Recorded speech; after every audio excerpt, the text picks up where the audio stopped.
A big hello to you. It's so great to see you and I hope I find you well. I'm Jenny Kirk, welcome you up here to Weir Yard, and today I've got a little project afoot. If, like me, your childhood involved some of those 1960s classics like Hornby Dublo, then you might want to keep watching, because this is a great way to give a new lease of life to those old classics that may have been a very special part of your childhood. I love Hornby Dublo models. They've got a real weight and presence to them, and we're going to be kicking off with actually the Hornby Dublo 264 tank locomotive that we got from Iron Horse Railways, that formed the basis of the Can We Fix It video about a month or so back. And I'm going to be taking this model and I'm going to show you just how easy it is to make it DCC compatible and get it running on your layout. And this does, of course, not only open up a new lease of life from your childhood favourites, but also a great value budget range of locomotives second hand that you can also use on your modern layout with just a little bit of easy work. So let's get on and let's get this conversion done. Today's video comes in association with Trainomatic, makers of DCC decoders and accessories that are designed by enthusiasts for enthusiasts. Find the full range available to order now at tramfabrique.co.uk. Additional support comes from... This is Clark Railworks, and this is what we do. You'll know us from Ellis Clark Trains, and you'll get the same friendly expertise with us too. We've got a huge range of pre-owned model railways from all your favourite manufacturers, and maybe some you hadn't heard of before. It's the place to come for quality. We don't stock substandard models, and everything we sell is fully tested and photographed by model railway experts. No matter whether you model double O gauge, N, HO or more, we have sought after models from all around the world with new listings added every weekday. Check out what's available now at clarkrailworks.com and don't miss out on your latest loco.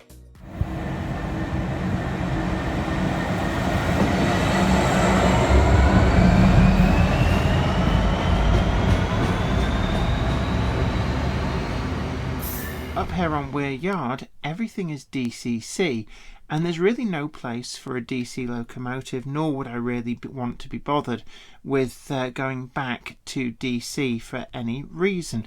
So unless I can find a way to make this run on DCC, it's very much just a shelf queen. So the whole point of today's video is to investigate just what it's going to take to DCC fit this model. And I've actually chosen this Zen Black high power decoder, and the reason for this is because it allows up to 1.7 amps sustained and 3 amps peak. So if, say, the locomotive stalls, it's most unlikely to pop the decoder, and being a 1960s mechanism, it's likely to draw just a little bit more power than modern models would. So first of all, let's get inside this and see what exactly it is that we are working with. Why is it that these 1960s models, and that's like 60 years old, why you don't see them running on DCC? So we take off the body. With these motors, as you saw in the Can We Fix It video, the problem we've got is that whilst we've got an insulated brush on this side, it's almost like a split chassis design in some respects, because it's using the chassis for the return from this side. And that means that that brush is live with the chassis, and that's going to cause a lot of problems. What I want to do is just start the investigation. Let's just take out the... all that is spring loaded, and it just fits into there. Let's try and get the spring out, and there we go. And then somewhere in there we've got, there's the brush, and all there is in there is like a metal sleeve. And really the best way to do this is to actually remove the armature. Now with these you've got to be very careful, because if you just separate the sides of the magnet, then it just loses its magnetism. So, and hopefully we can do this Just prising apart, sliding back, and I'm just going to lift it all out together. So I'm just going to leave that unit together, and you can get replacement magnets. Now I'm just going to undo this. It's actually quite loose. There's a nut on this screw, and I'm just going to get that out high enough. In fact, I'm just going to take the tension off the other spring so that the brush doesn't fly out. There is actually just a little groove on this side. There. Click, and the armature is out. So we've got a little groove just in the top. That's what we needed to aim for. I'm going to try and get the sleeve out from in there. Once that sleeve is out, we then need to insulate the full tube. So I've got my drill bit, and it's just simply a case of slowly drilling out the chassis. Now the Mazak casting is fairly soft. So I finally got it out. That took quite a bit of work just to get through there and get that brass sleeve out. It wasn't very thick, but it certainly put up a good fight. So I'm just going to get rid of the metal filings. And one of the things I will be doing is a full clean on the chassis, because at the moment we've got a lot of bits of metal just stuck down into there.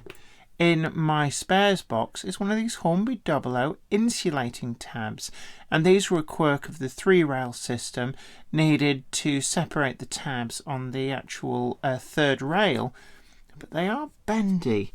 So it got me thinking that if I were to carefully and tightly roll this around a drill bit, then we might actually have a period correct insulating tube. I think that's about got it. And let's just see if we can work on getting this into here. And there it goes. Get that all the way through. It has come out the other end. It's to be a little bit on the tight side, but I've got an idea. We don't need the full tab. So let's just very carefully see if we can get this back out. Pull it back out. So we don't need all of this tab. It seems sacrilege to cut it, but that's pretty much what we're going to have to do. I'm going to cut that off. Again, let's get that round. It just goes in there perfectly. I've got the insulated tube down in there now. Let's just see if I can squeeze that just a little bit further in. I can see that there's a bit of a gap at the other end, and there we've got the insulation right through to the end of the Mazak chassis, and there's still a reasonable amount of space at the back. That'll just make sure that we've got some good insulation. Now that I've done that, double check that we can get the brushes into place. So yeah, that is a perfect fit. It's gripping it, but it's not so tight as to be unable to get that down into position. We've got the spring for behind that. That's actually doing all right. I'm going to take that out so it doesn't get lost. And I'm going to be putting the armature back in now that I'm happy with the way everything's gone. So just as before, I need to make sure we line up with that groove. I've finally got it in. It's just a case of moving it backwards and forwards until you feel it just slot down into that bottom bearing. At the top, line that up and just start to screw that in. We don't want it too tight. Just screw it until it locks up, and then back it off a couple of turns, but you also don't want the armature to be able to jump up and down. And then let's just tighten this off as well. It doesn't need a lot, just enough to lock that in place, and then I'm pretty happy with that. Now the next step is to put the magnet back in. Now one of the big issues with these is that it's 1960s technology, and that means we've got a soft iron core in the middle there, and as soon as you pull them apart, that loses most of the magnetism. I can feel that actually there's not really much go to this magnet. It doesn't feel very strong, and what that will mean if we assemble this motor with this in place, my fear is that we're going to end up with low magnetism, which means high current draw, and the motor will get really, really hot. But I've come up with a bit of a solution on this. Now, you can get these remagnetized, but you're going to be remagnetizing a 1960s iron core, which is never the greatest. Or you can buy replacement magnets made of neodymium, but at the moment, at present, when I'm looking online, they're either hideously overpriced or unavailable from various sources. But I've actually found a third way, and that's these. These are the neodymium magnets that DCC Concepts sell for their power base. They're the standard size. I've actually got 3 of these lying around, and the trick with these is to make sure they're orientated correctly, which in this instance we've got them all lined up so that what we've effectively got is the north and south poles on the flat sides. And to figure out which side is which, there's actually quite a pull on these. If you were to try and force them together the wrong way round, there's a huge amount of energy that then flips it the correct way round. So I'm just going to... Oh, you've got to mind your fingers. These things are very, very powerful. And if I try and push those together like that, they really don't want to go. And that means that we've now got quite a powerful magnet here. Now, there's enough room, by my reckoning, for 4 of these side on, but I don't have 4. I have 3. So what I'm actually going to do is use some bits from my spares box. These are just actually random nuts. I've no idea what they've come from, but they're steel, and I've just stuck them to the sides, and then I slide that in, and oops, the power on this is just incredible, and that means that we've got an incredibly strong magnetic field, and that in turn means that the motor draws less power, has more torque, and doesn't get as hot, and that's perfect for a DCC conversion. And next up, I'm going to start to reassemble the brush assembly. So we've already got the brush at the back. I'm going to add in the spring and just get the spring down behind it. Plug goes in the end, and that gives us our final rearmost pickup, and that gives us a complete contact there to the armature and the commutator. Let's just make sure we get this the right way round. It's very difficult to see. I think that is the side that's been against the commutator. It will wear itself a slightly concave groove anyway. In with the spring, plug back in. Now it's probably as well to give this a test, so I'm just going to very quickly put it onto my DC test track, and because we've now insulated this rear connection, nothing at all should happen. It should draw no current until I just short across using a screwdriver, and it will spurt into life. So hold on one moment whilst I check that. Placing the chassis onto the DC test track initially, nothing happens, and that's exactly as planned because the contact to the rear side of the commutator is completely insulated now.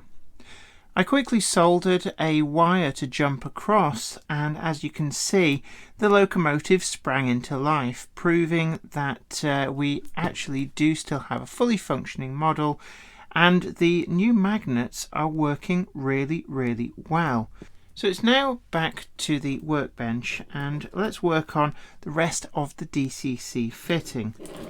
These are all part of the components which back in the 1960s were necessary to suppress any interference that arcing on the commutator would cause, and in turn that would affect analog TV and radio signals. So it really was quite important to have these, and indeed it was a marketing point by Hornby Dublo that their locomotives were suppressed against the issue of interference on analog televisions. But we don't need any of this, and it's likely to affect the DCC decoder, so the next step is to get rid of all of this.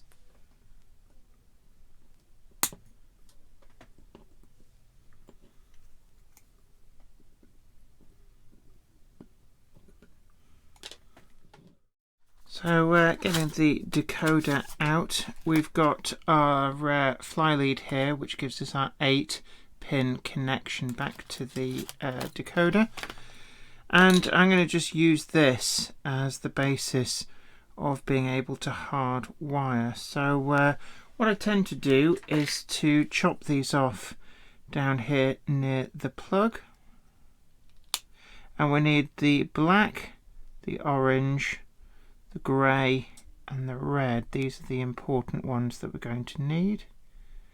So it's orange and grey to the motor, and red and black go to the track.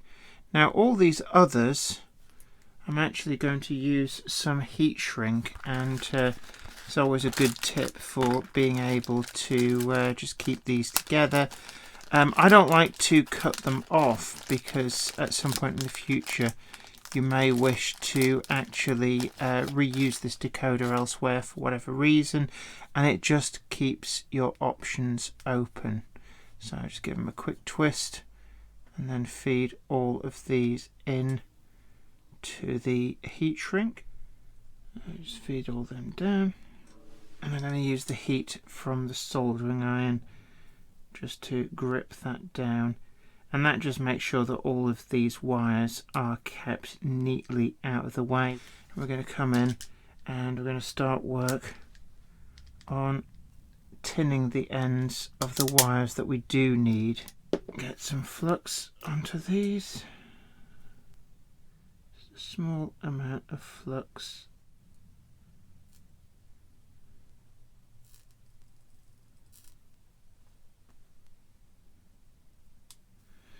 So there we go. Right, the next step, well, we're going to have red and black go to the track, and I can see we're going to need a little bit more heat shrink here. So I'm just going to cut ourselves a small amount of this, and just for simplicity I'm going to use this wire that's right down into the pickups. It just saves us dismantling more of the locomotive. Let's just feed that on.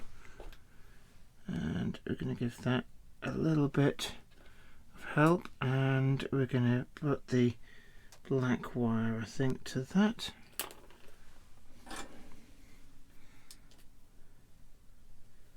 So first of all, let's get in there, let's melt it. We're in. Actually no, I can see we've got a spiky bit, so let's just trim that back. And it saves having a little bit which can poke through the heat shrink.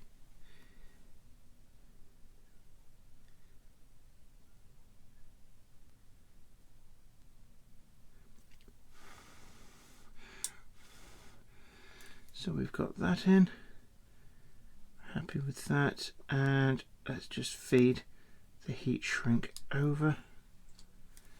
Let's make sure all of this is secure.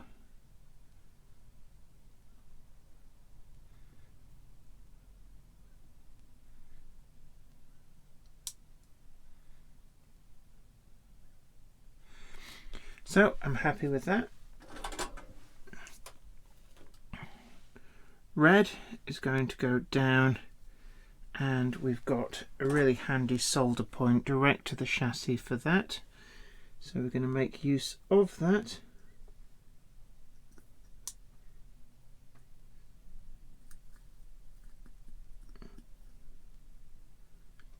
And we've got a good connection there. The other two wires, we're just going to the connections to the commutator, and just for simplicity I'm going to put a little bit of flux down to both of those just to help get a good bond. So I'm going to get the grey first. One of the things that I feel here actually is that we're going to need a slightly longer wire. Rather than strain things, I'm going to just use an extra piece of wire.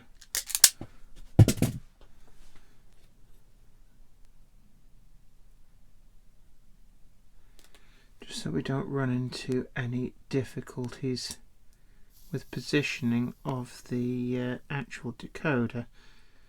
I'm going to feed this across the top, and then we do have some spare heat shrink, so I'll feed that on. It's as simple as that, and then it's just a case of plugging in the decoder. This will now fit quite nice and neatly up in the boiler of the locomotive, and we can start to put things all back together. So I've used just a little bit of Captain tape to neaten everything up, and it's time to get the body back on and just work our way back together for all of this. And there is plenty of space inside these. They really are mostly open space, to be honest with you. The screw that goes in the front,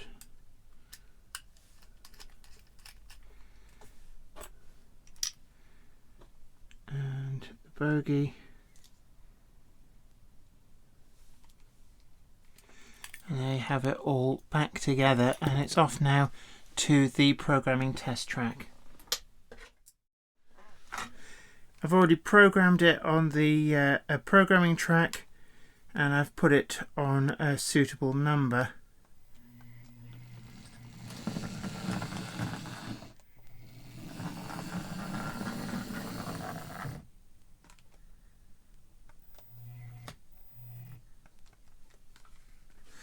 It's just a little bit temperamental, and I put that down to needing a good run.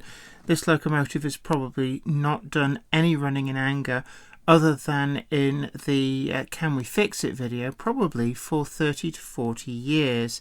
So sometimes it just needs a little bit of a helping hand.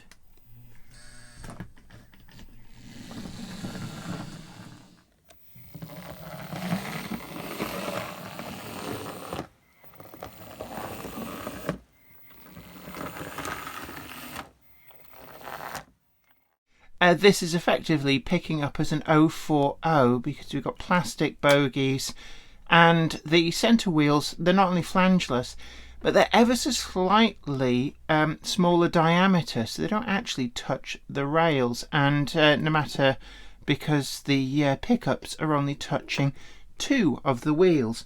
So this is an ideal candidate for a stay alive, and with the Zen Black decoders, the plug-in ones are a perfect choice. So I've got this handy, and it's really simple just to get this fitted.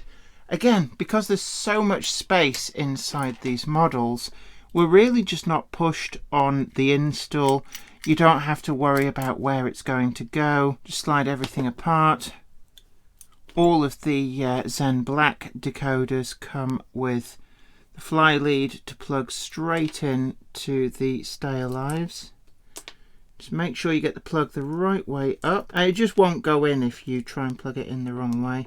There we go, clunk click every trip. And just to make sure it stays exactly where I want it, I'm going to use some Captain tape, and it doesn't leave any residue either, unlike electrical tape. Just fold all these in and over, and then actually let's just make sure that we get them neatly into place. There we go, and the bogie back in place. And it's as easy as that to get that stay alive in place, and then back to the track.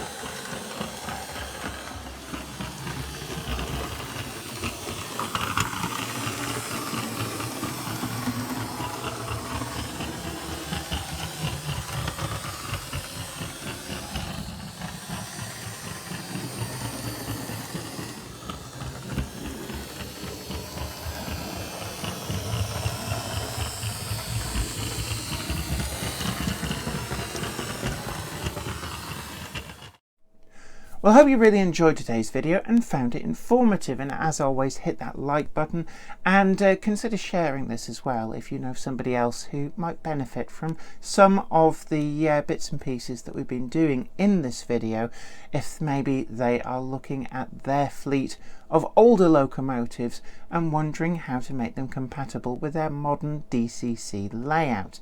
And I'd love to hear from you in the comments section down below. It's a great place to share maybe your childhood memories of a favourite locomotive that perhaps you're now contemplating a DCC fitting project. It's really easy to do.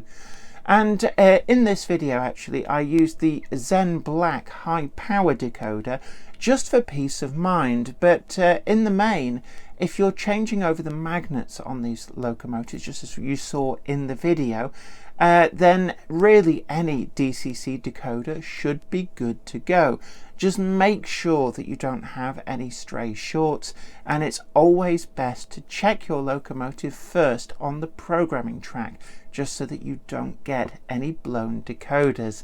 But you take great care of yourself now and make sure that you delve into maybe your old locomotive fleet and give them a new lease of life. And until next time, this is me, Jenny Kirk, saying you take great care of yourself. Happy modelling. Bye for now. Today's video comes in association with Trainomatic, makers of DCC decoders and accessories that are designed by enthusiasts for enthusiasts. Find the full range available to order now at tramfabrique.co.uk. Additional support is provided by... This is Clark Railworks, and this is what we do. You'll know us from Ellis Clark Trains, and you'll get the same friendly expertise with us too. We've got a huge range of pre-owned model railways from all your favourite manufacturers, and maybe some you hadn't heard of before. It's the place to come for quality. We don't stock substandard models, and everything we sell is fully tested and photographed by model railway experts. No matter whether you model double O gauge, N, HO or more, we have sought after models from all around the world with new listings added every weekday. Check out what's available now at clarkrailworks.com and don't miss out on your latest loco.